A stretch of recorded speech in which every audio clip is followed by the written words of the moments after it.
ভগবানের কাছে কোনো জাতের বিচার নাই, আমরা জাতের বিচার করে বেড়াই। কে ব্রাহ্মণ, কে কায়স্থ, এগুলো আমরা বিচার করি। কে ঘোষ, কে বোস।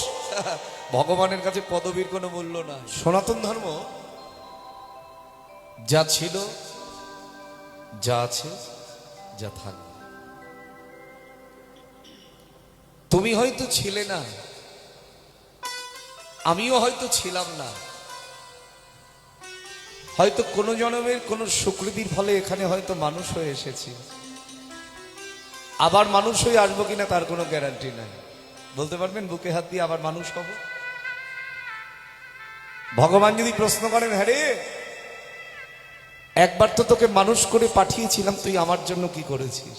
এই কথাটা আমি অনেক আসরে বলেছি, আজও বলছি। কারণ নিজেকে দিয়ে সবাইকে শিক্ষা দেওয়া যায়। একবার তো তোকে মানুষ করেই পাঠালাম, রাস্তার কুকুর ছাগল তো করি নাই, তুই আমার জন্য কি করেছিস?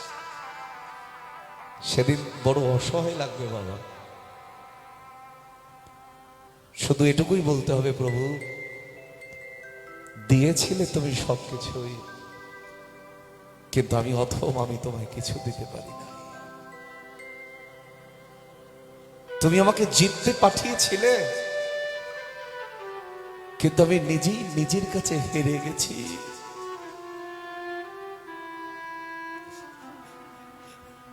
না পেরেছি তোমাকে ধরতে,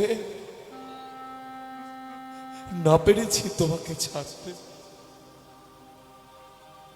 এই ধরা ছাড়ার মধ্যে পড়ে আমার জনম চলে গেছে। গৌর হরি,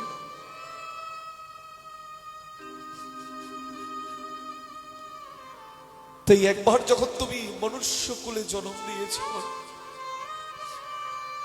দিনন্তে একবার হলেও যেন হা গৌর বলে কাঁদিতে পারে।